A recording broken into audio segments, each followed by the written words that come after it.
तो जी अस्सलाम वालेकुम एवरीवन। पिछली वीडियो के अंदर हमने जो है वो जीआईटी के रिफ्लेक्सेस के बारे में सारा पढ़ा था। 3 तरह के रिफ्लेक्सेस होते हैं जॉनसन के बारे में। इसके बाद हमारा जो नेक्स्ट टॉपिक है that is about hormonal control of GIT motility. ठीक है, तो इसके अंदर हमारे पास गाइडन के अंदर अगर आप न्यू एडिशन देखें तो इसमें टेबल नंबर 63.1 है पूरा हार्मोन्स के कंट्रोल का। ये पूरा टेबल आपने याद करें। ठीक है, इसके बारे में कोई भी जो है आपको चीज़ समझाने वाली नहीं है। सारा का सारा जो है ये सारा रट्टा कह लें, याद करना कह लें, वट। ठीक है, तो ये सारा टेबल आपने याद करें। ठीक है, ये हो गया हमारे पास। अच्छा, इसके बाद हम बात कर लेते हैं टाइप ऑफ जीआईटी के मूवमेंट्स की। ठीक है, जीआईटी की बेसिकली होती हैं 2 तरह की मूवमेंट्स। वो मूवमेंट्स हमारे पास कौन सी होती हैं? One is mixing movement and the other one is propulsive movements. ठीक है, अब मिक्सिंग मूवमेंट हमारे पास क्या कर रही होती है? ये बेसिकली इंटेस्टाइन के अंदर जो है वो थोड़ा मिक्सिंग कर रही होती है सब्सटेंसेस की, और उसको एक जो है वो बिल्कुल स्मूथ से सब्सटेंस के अंदर कन्वर्ट कर देती है, जिसके ताकि वो सही तरीके से एब्जॉर्ब हो सके। ठीक है, और प्रोपल्सिव मूवमेंट्स क्या होती हैं? प्रोपल्सिव मूवमेंट्स को हम जो है पेरास्टालसिस भी कहते हैं। प्रोपल्सिव मूवमेंट्स क्या कर रही होती हैं? ये खाना पड़ा है हमारे पास, पीछे से जीआईटी ट्रैक इसको धकेलेगा तो ये खाना थोड़ा सा आगे आ जाएगा, और इसको धक्का मिलेगा तो ये खाना और आ जाएगा। इस तरीके से जो चीज़ एब्जॉर्ब होनी है वो मिक्सिंग मूवमेंट के थ्रू एब्जॉर्ब होती रहेगी, डाइजेस्ट होती रहेगी, मिक्स भी होती रहेगी, प्रोपल्सिव मूवमेंट के थ्रू आगे आगे आती रहेगी। और इस तरीके से जो चीज़ हमें चाहिए होगी वो हमारी बॉडी में एब्जॉर्ब हो जाएगी, डाइजेस्ट हो जाएगी, और जो नहीं चाहिए होगी वो एनएस के थ्रू बॉडी से रिमूव आउट हो जाती है। ठीक है, अब इसके बाद हमारा जो मेन टॉपिक है दैट इज़ अबाउट पेरास्टालसिस। ठीक है, पेरास्टालसिस हमारे पास होता है क्या है? बेसिकली एक कॉन्ट्रैक्टाइल रिंग बन जाती है। ठीक है, contractile ring formation in syncytial smooth muscles that cause the substances in front of it to move forward। ठीक है, तो हमारे पास पेरिस्टालसिस के अंदर क्या होता है? अच्छा जी, तो हमारे पास होगा क्या? फॉर एग्जांपल हम ये पेंसिल ले लेते हैं, हम क्या कहते हैं? ठीक है, इस तरीके से यहाँ पर खाना पड़ा हुआ है हमारे पास, ये हमारे पास रिंग बनी, ये यूँ इसको कॉन्ट्रैक्टाइल करेगी, और ये आप समझ लें कि ये खाना पड़ा हुआ है थोड़ा सा यहाँ से। ठीक है, ये मूव करेगी, खाना आगे जाएगा, ये कॉन्ट्रैक्टाइल रिंग आगे जाके फिर इसको दबाएगी, खाना और आगे जाएगा, कॉन्ट्रैक्टाइल रिंग फिर आगे जाके स्क्वीज़ करेगी, खाना और आगे जाएगा। इस तरीके से जो है वो खाने की मूवमेंट हो रही होती है। ठीक है, अब ये पेरिस्टालसिस हमारे पास होती कहाँ कहाँ पर है? ये एक तो जीआईटी के अंदर होती है, इसके अलावा ये यूरेटर के अंदर होती है, इसके अलावा जो है ये बाइल डक्ट के अंदर होती है, और बाइल डक्ट के साथ साथ जो है ये दूसरी जो है वो उसमें भी होती है, ग्लैंडुलर डक्ट्स में। ठीक है, और ये होती किस वजह से? पेरिस्टालसिस बेसिकली हो किस लिए रही है?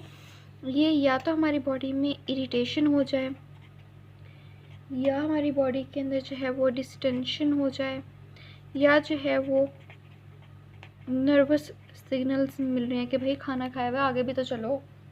ठीक है, ये उसलिए हो जाता है। उसके बाद हमारे पास आता है कि मायोटेरिक प्लेक्सस और पेरिस्टालसिस का जो है रिलेशन क्या है? वो ये है कि अगर हमारी बॉडी के अंदर मायोटेरिक प्लेक्सस होगा तो पेरिस्टालसिस हो रही होगी, अगर हमारी बॉडी में मायोटेरिक प्लेक्सस नहीं होगा तो पेरिस्टालसिस नहीं हो रही होती।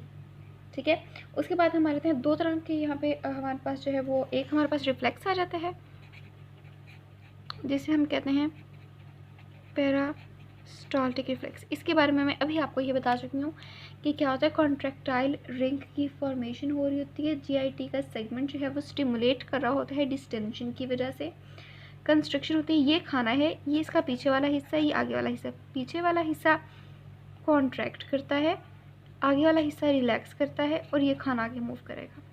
ठीक है, किस तरीके से? ये खाना है, पीछे वाला हिस्सा इसका कॉन्ट्रैक्ट करेगा, आगे वाला हिस्सा रिलैक्स करेगा, और खाना आगे मूव करेगा। इस सारी चीज़ को हम कहते हैं पेरिस्टाल्टिक मूवमेंट्स। ठीक है, और जब ये जो रिलैक्सेशन है, जब ये रिलैक्सेशन जो है वो एनएस वाली साइड पर हो रही होती है, तो उसे हम कह देते हैं, ये हमारे पास है रिसेप्टिव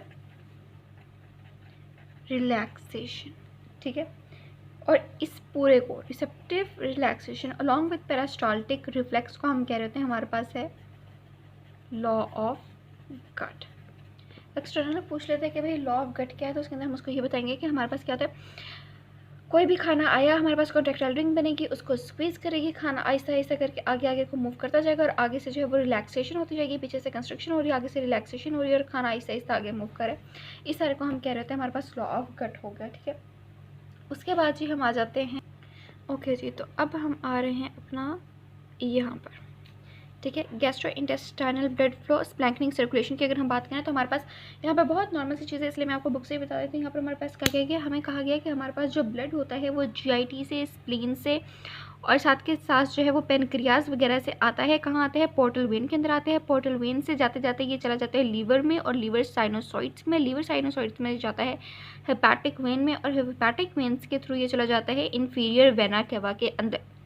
ये सारा हो गया इसका पाथवे। उसके बाद हमारे पास बात की गई है लीवर के सेल्स की, कि लीवर के अंदर होते हैं 2 तरह के सेल, एक रेटिकुलो एंडोथेलियल सेल्स होते हैं और इसके अलावा एक हमारे पास जो सेल होते हैं उनको हम कहते हैं हेपेटिक सेल्स। अब हेपेटिक और रेटिकुलो एंडोथेलियल सेल्स के फंक्शंस भी होंगे। रेटिकुलो एंडोथेलियल सेल्स क्या कर रहे हैं, ये बैक्टीरिया को रिमूव करा रहे थे हमारे ब्लड से, जबकि hepatic sales along with reticulo endothelial cells दोनों के दोनों क्या कर रहे होते हैं, न्यूट्रिएंट्स को जो है एब्जॉर्ब कर रहे होते हैं फ्रॉम GIT और इनके जो है वो टेम्परेरी इनको स्टोर कर रहे होते हैं। Then coming towards anatomy of जो है वो GIT ब्लड सप्लाई की अगर हम बात करें, अच्छा जी, तो इसमें हमें क्या बताया गया है, इसमें हमें कहा गया कि हमारे पास सुपीरियर मेसेंटेरिक और इंफीरियर मेसेंटेरिक आर्टरीज होती हैं और साथ में हमारे पास जो है वो सीलिक आर्टरीज होती हैं। ये सप्लाई कर होती हैं स्मॉल इंटेस्टाइन, लार्ज इंटेस्टाइन और स्टमक को, ठीक है। जो है सीलिक आर्टरीज हमारे पास स्टमक के लिए होती हैं, जबकि स्मॉल इंटेस्टाइन और लार्ज इंटेस्टाइन के लिए हमारे पास होती हैं सुपीरियर और इंफीरियर मेसेंटेरिक आर्टरीज। ये क्या करती हैं, ये ब्रांचेस देती हैं। वो ब्रांचेस क्या करती हैं, वो ब्रांचेस जी जाती हैं हमारे पास GIT के पास और GIT के जो है वो GIT को सप्लाई कर रही होती है और कुछ ब्रांचेस उसमें से जो है वो GIT को ऐसे सर्कुलर कर रही होती हैं GIT के अराउंड, ठीक है। वो ब्रांचेस जो सर्कल कर रही होती हैं वो फर्दर जो है वो और ब्रांचेस दे रही होती हैं और वो जो छोटी छोटी सी और ब्रांचेस होती हैं वो क्या करती हैं, वो सप्लाई कर रही होती है मसल बंडल्स को, इंटेस्टाइनल विलाई को और सब म्यूकोजल वेसल्स को, ठीक है। देन हमें कहा गया है कि कंट्रोल ऑफ GIT का जो है वो ब्लड फ्लो की बात की गई है। 2 तरह का कंट्रोल इसके अंदर उन्होंने बताया गया है। बहुत सिंपल सी चीज़ है कि एक लोकल कंट्रोल होता है, एक नर्वस कंट्रोल होता है, ठीक है। लोकल कंट्रोल के अंदर क्या होता है कि जब हमारे पास जो है वो वेजोडाइलेटर्स रिलीज होते हैं तो उसकी वजह से हमारे पास जो है वो GIT का ब्लड फ्लो इंक्रीज़ हो रहा था, क्योंकि GIT की एक्टिविटी इंक्रीज़ हो रही थी। सेकेंडली, जब हमारे पास ऑक्सीजन का लेवल कम हो जाता है उसकी वजह से हमारे पास जो है वो वेजोडाइलेशन हो रही होती है और GIT की एक्टिविटी इंक्रीज़ करती है, जिसकी वजह से ब्लड फ्लो भी इंक्रीज़ कर रहा था। सेकेंडली हमारे पास रहता है नर्वस कंट्रोल। इसके बारे में हम 12 मरतबा पहले भी पढ़ चुके हैं कि पैरासिम्पैथेटिक और सिम्पैथेटिक नर्वस सिस्टम होता है हमारे पास। पैरासिम्पैथेटिक नर्वस सिस्टम जो है ये स्टिमुलेट कर रहा होता है, ब्लड फ्लो को इंक्रीज़ कर रहा होता है, जबकि सिम्पैथेटिक जो है वो ब्लड फ्लो को डिक्रीज़ कर रहा होता है। लास्ट बट नॉट लीस्ट इधर हमारे पास बात की गई है किसके बारे में, कहाँ, हाँ, काउंटर जो है ये counter current blood flow in the villi की बात की गई है। यहाँ पर मैं आपको ये बता देती हूँ एक डायग्राम के थ्रू। अगर आप इस डायग्राम को फोकस करें तो हम देखते हैं कि ये हमारे पास आर्टीरियोल्स हैं, ये हमारे पास वेन्यूल्स हैं, ये पूरा एक विलाई है और ये विलाई का सबसे ऊपर वाला एज सा जो है एपेक्स वाला हिस्सा है, ठीक है।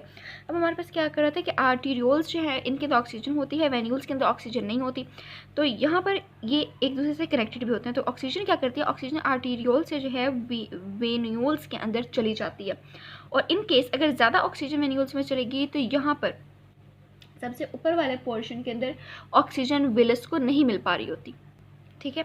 तो हमारे पास क्या होता है, हम इसको ये भी कह सकते हैं कि आर्टरीज और वेन्स के अंदर जो है वो शंटिंग ऑफ ब्लड होता है फ्रॉम आर्टरीज टू वेन्स, ठीक है। हमारे पास क्या होगा, नॉर्मल केसेस के अंदर तो इस शंटिंग से एज सच बहुत ज़्यादा इफेक्ट नहीं होता, लेकिन इन केस अगर हमारे पास जो है वो सर्कुलेटरी शॉक है तो फिर हमारे पास क्या हो रहा होता है, फिर यहाँ टिप तक जो है ऑक्सीजन यहाँ से यहाँ चली गई, आर्टरी से वेन्स में जा रही, वेन्स में जा रही, तो इतनी होती ही नहीं कि टिप तक जा सके, टिप तक नहीं जा सकेगी। तो सर्कुलेटरी शॉक के केस के अंदर हमारे पास क्या रहता है, इसमें हमारे पास रहता है इस्कीमिया, ठीक है, इस्कीमिया हो जाएगा। And that's it. यहाँ पर हमारा चैप्टर नंबर 63 गाइड का कंप्लीट होता है और तब तक के लिए अब नेक्स्ट चैप्टर हम जो बनाएंगे वीडियो बनेगी that is about chapter number 64 I think, और उसके बाद चैप्टर नंबर 67, क्योंकि चैप्टर 65 और 66 एज सच इंपॉर्टेंट नहीं होते, उसमें से क्वेश्चंस कोई शायद कभी आ जाए, वरना आता नहीं है। ठीक है, तो तब तक के लिए अल्लाह हाफिज़।